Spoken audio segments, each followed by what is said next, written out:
Hey there, everyone. I'm Ryan Woldt, the host of the Coffee People and Coffee Smarter podcasts. This crazy dog is Keto. He wanted to join us today and get involved in the show. Our podcast is presented, by Roastar Coffee Packaging. You can find them online at roastar.com.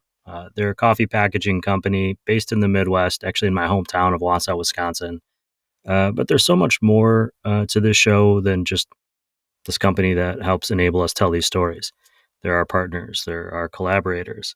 They actually made this bag for me right here, the collab that we did with Relative Coffee out of Minneapolis. So for those of you that are listening and watching, if you're looking for a new coffee packaging partner, someone who will create packages that are worthy of those specialty craft beans you're going to put in them, check out roastar.com. You can bring your own design. You can develop something new with the help of one of their recommended designers. You can even create something from scratch using their AI-powered design lab, which is still relatively new, but is very cool. On roastar.com, they'll enable you to tell the big story of your small business in the same way that they've enabled us to tell the stories of coffee people, which we really appreciate. Check them out on roastar.com. And now, it's time for the show.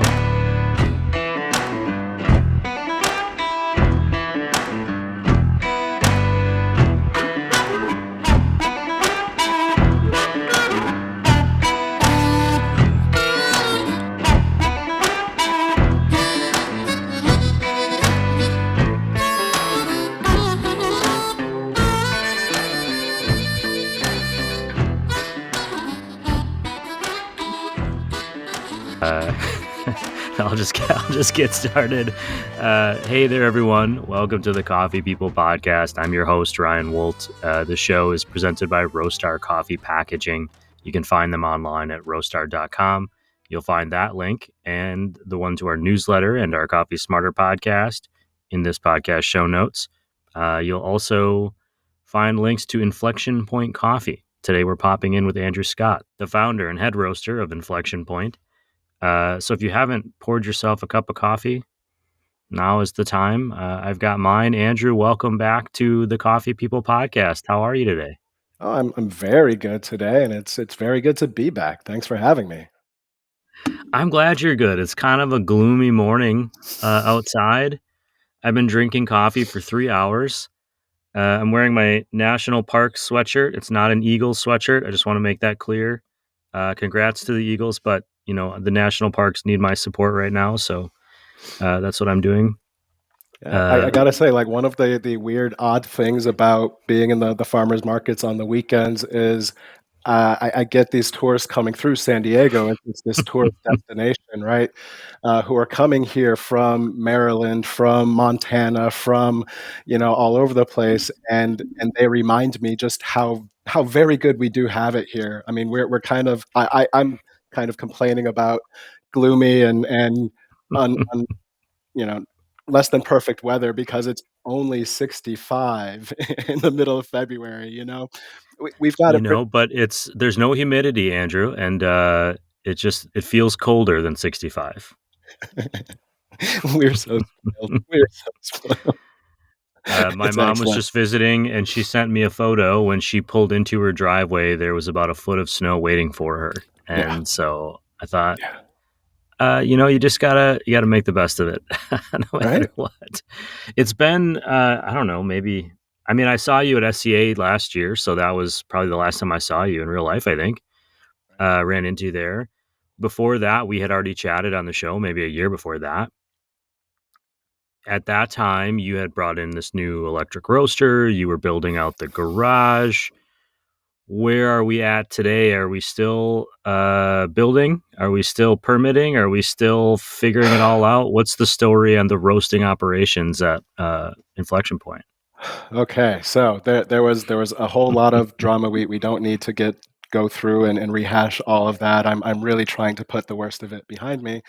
But at the end of the day, we did get it done. The space that you're seeing behind me now, the last time we spoke, even though it was only an audio recording there, you could see the space behind me was very much a garage. We had cleaned it up. We had made it presentable and usable, but it was still very much a garage. And now this is my roastery. Every once in a while I'll still like trip up and call it a garage, but it's a dedicated space for what I'm doing now. So it's very finished, finally finished. It's technically permitted as an ADU, so an auxiliary dwelling Okay. unit within California, which is important for some of the permitting and the licensing. So technically, we could rent this out as a studio apartment, but instead we're using it for my roastery space. We did some upgrades to make it usable for my roastery, so the outlets have a bit more juice going to them. We've got a couple 220 outlets. We've got space for a larger um, machine to come in soon. That's Um, exciting. so we'll be working on that. But with the ADU, we've got a full bathroom instead of just a hand washing station or a sink. We had to put in a full kitchenette. So again, another sink. We had to get a stovetop, a cooktop surface. We had to have a refrigerator in here, which I was going to do anyway for cold brew, but you know, now it's a requirement. But it's done. It's home. This is I'm comfortable. I'm happy here. I like being in here. So that was good. Getting that Uh, finished, which helped us do our next round of licensing and permits. you just said something important, which is this is home and it feels good, but it is attached to your home. How does the family feel about maybe the construction part being uh, finished? Well, being finished, where everybody's thrilled. I've got two small dogs who are more than happy not to have people coming in and out every day at random times of the day. They're little guys, so they're a little bit wound up. So this is good, going back to normal there. And then, honestly, the other side of this space was our bedroom. So the construction here affected that. It moved us out of that space for longer than it should have. So things got tense. Things got tense for a little bit.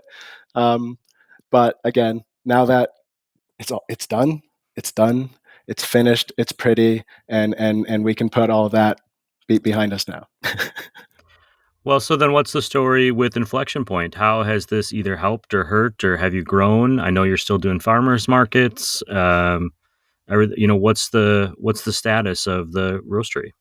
Well, during that year of chaos, we definitely hit a took a bit of a hit sales wise. We couldn't keep up with what we had been doing. I lost access to my larger roaster for an extended period. I had to downsize to something smaller that was a bit more portable. There was lots of issues there.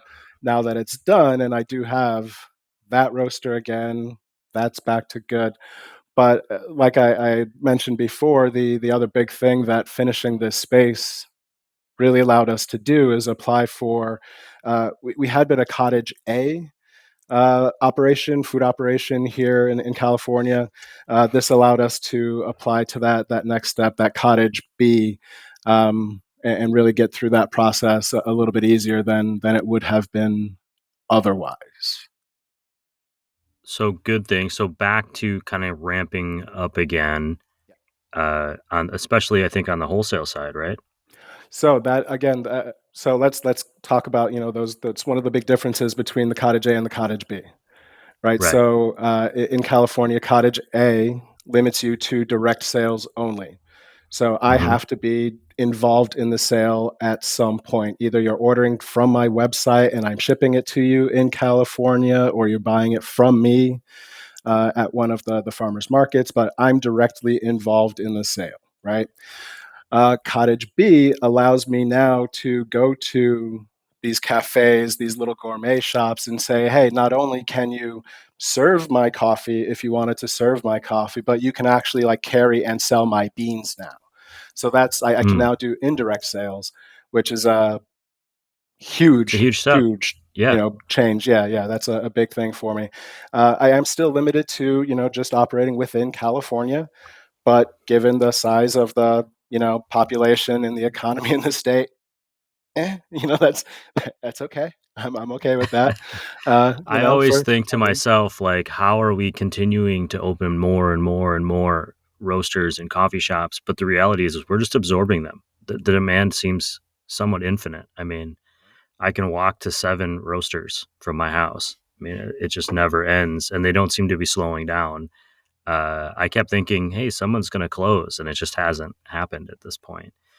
I saw a post you did recently about kind of some chaotic expectation for the future. You know, coffee is such an international industry. I'm not asking you to get into politics or anything, but I am wondering how, the cost of goods is going to depend a lot on tariffs, which is in the news, obviously every single minute of every day right now. I've been told. I'm not looking at the news myself. Uh, how do you plan for a future? You know, you'd also mentioned something about you were going through your books and you realized maybe we're not making as much money as I thought. And so how do you plan for an uncertain future for cost of goods?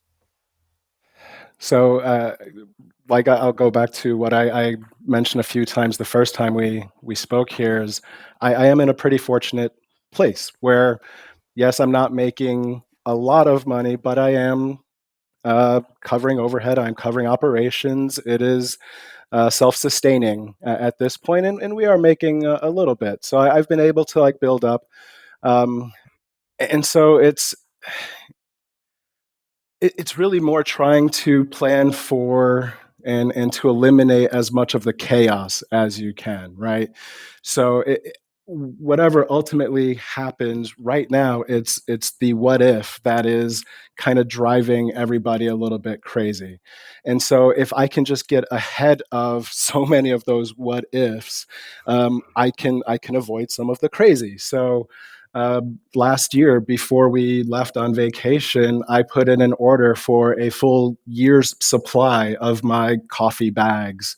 What I would typically go through in a full year. I was in a position to be able to put in an order like that. So no matter what happens this year, my bag supply is taken care of. I'm good there. Um, Being a smaller roaster, though, I am very much limited. I can't really do some of the some of what the larger roasters can do. I don't do a lot of future purchases and buying stuff afloat. I am very much a spot purchaser, and so that puts me kind of at the mercy of the markets and whatever's happening at the time. Just because I don't have the space to have a lot of inventory here. Um, and so I do what I can to fill my space as much as I can now and just kind of ride it out as long as I can. But I'm in a position again, being in my home, my garage, this space here, my overhead is incredibly low. I'm the only one. My wife helps me out with the book. She helps me out at one of the farmers markets, but otherwise it's still just me. So I don't have employees that I have to worry about paying and all of that. Uh, so being small in some ways, it puts me very much at the mercy of what's happening in the moment. The best I can really do is kind of try to keep an eye on things, get ahead of what I can, and try to avoid some of the turbulence, some of the chaos, where Mhm. possible. Well, and you're looking at it as a sense too, as at least you're nimble. You know, you can make adjustments without having to go through like a process with employees or with staffing or whatever. You're the one making the call in the moment. What has the vibe been like at the farmers markets in this brutal California winter? Are people excited about the farmers markets? You know, we've got one down the street from us I love to go to, but it definitely seems like the attendance is down a little bit. So it depends on the market. I got very fortunate in the markets that I got into. Um, the La Jolla open air market there is one of the big markets in the San Diego area, and that was the second farmers market I got into ever. I mean, that was a huge get for me. That one really kept me going. We're also in a farmer's market in Encinitas. Again, it's another big enough market. There's enough foot traffic. There's enough regulars that come through. There are enough tourists that come through that I got very fortunate with some of the markets that I've gotten into. I've definitely seen other markets there. I don't know. I mean, it's that tough thing. Like everybody, they want to support local, they want to support small, they want to support that, but you're not necessarily getting the premium, the price premium. Let's put it that Mm. way. That you used to look forward to getting at a farmer's market, right? It's you're not getting better prices anymore, but you feel good about supporting the people that are there that you've developed these relationships with, you've got this community with. So it's, everybody's we're trying. It's everybody's just, yeah. Um Our farmers markets here in Southern California, in particular, and along this corridor. One of the neat things is a lot of the food that you find there is grown close, relatively speaking. When I talk to the farmer that I buy farm box from, Yasukochi Farms, little shout out to them. They're located 30 miles from here. They're not like a million miles away or in another country. They're not, I can actually talk to them at the farmer's market and they tell me what they're doing at the farm, or they'll send me a message, about egg prices, for example. And we can stay communicating with that. And we can, I use egg prices as an example because the awareness that prices are going up is so drastic and people are so concerned about it. When I get that message from him, or from them, it's not a surprise so much. Coffee prices have been in the news a lot lately with people talking about the C price. Now, that might not affect every specialty roaster, but people are aware that prices are going up. Have you noticed that? I mean, have you had pricing increases because of changes in the yeah. marketplace? I I've been struggling with that one. We had to implement our very first price increase since we opened up at the beginning of this year. Going back to that post where we were talking about how the pricing that we had been sticking with, I mean, I felt really good sticking with that pricing that we had in place for 4 solid years. We didn't touch prices at all. While everybody else was talking about shrinkflation and infant prices and everything else, we stuck with a full 16-ounce pound. We didn't touch our prices on it. We're able to stick to it. Again, because of how nimble, because of our low overhead and all those things, we could afford to do that. But we just, the remodel that we did finishing this space, that costs money. I have to pay for that. So it's an additional cost there that has to get rolled in somehow.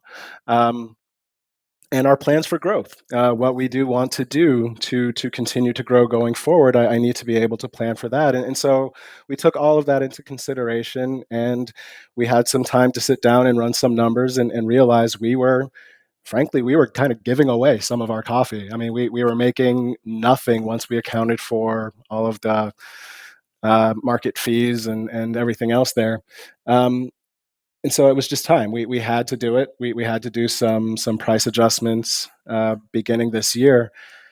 And now I'm looking ahead, and you mentioned the C market prices, where the cost of the green coffee itself is at unprecedented levels right now. It again doesn't fully relate to specialty and all of that, but it's still there's an effect there. Um, we have to account for that. And so as much as I would love to say that these new prices that we settled on will be able to stick with for 3-4 years to come, I don't know. I mean, we have to be serious about, like you said, you've kind of surprised that there hasn't been this rush, this rash of roaster closings. But like, how nimble, how much is every roaster going to be able to kind of keep up with what may be coming soon? So it's, yeah, we had to increase prices. I hated doing it, But in order for us to be able to not only continue what we're doing now, but to go where we want to go, it was a necessity. I hope we don't The have to problem, again. the problem with people like you, Andrew, and frankly, like myself, is that we want people to have this thing that we're doing.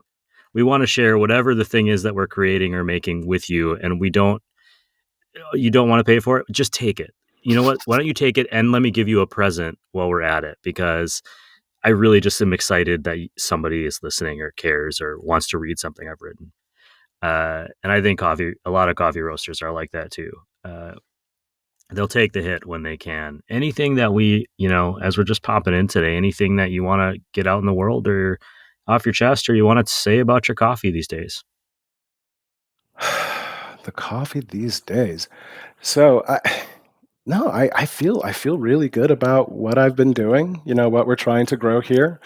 Part of the remodel, we added more than double the amount of solar panels that we had before. We are a net contributor to the grid. We are doing what we can. I think I ran into, and I mentioned I had this thought about relating sustainability to the good place, the something like that. And it really just comes down to we're so fully interconnected at this point. We can't this idea of becoming this isolationist. Oh, we can just do it here. The coffee that we grow in Hawaii and Puerto Rico would sustain the country for all of 2 weeks, maybe. I was going to guess less than that, but Probably less than that. yeah. I'm sure somebody can do the math if we ask nicely. So I mean, we have to if we're going to continue to, do the things and have the things that we enjoy, these little luxuries like coffee. We have to rely on other places, on other countries, and we're just so interconnected. It's that you have to be aware of it, and you can only do your part, as much as you can. You can only really worry about as much as you can do. So, like I said, we're doing the solar power. We've got electric roasters. I look for coffees that are sustainably grown. That's kind of one of my other things there. Those are the little things I can do to try to keep coffee clean, keeping it small and local, trying to keep it affordable. I mean, those are the little things I can do. That's what I can control. The rest of it I have to be aware of, but I can't worry too much about it, I bet it's easier because you're sitting in this lovely new space. You can just tune it all out Oh, and it's so relax. pretty. It's so pretty. It looks nice. Andrew, it's been a pleasure. As always, thanks for being here. To everyone listening, I'm going to link to Inflection Point Coffee. I'm going to link to roastar.com, our presenting sponsor. Of course, our newsletter. All of that's going to be in your show notes, or you can find it on the coffeepeoplepodcast.com. Just search for Coffee People wherever you're listening, Apple, Spotify. Like it, subscribe it. I think it helps. Nobody really knows anymore. What does help is having great collaborators. I know that I've had those and great guests. Andrew's been here several times. So make sure you're checking out all those episodes. Thanks for listening to us share the stories of coffee people. Tip your baristas, especially at farmers markets. Be sure to drink good coffee. Andrew, anything else? I think you covered it, man. That sounds great. Cheers.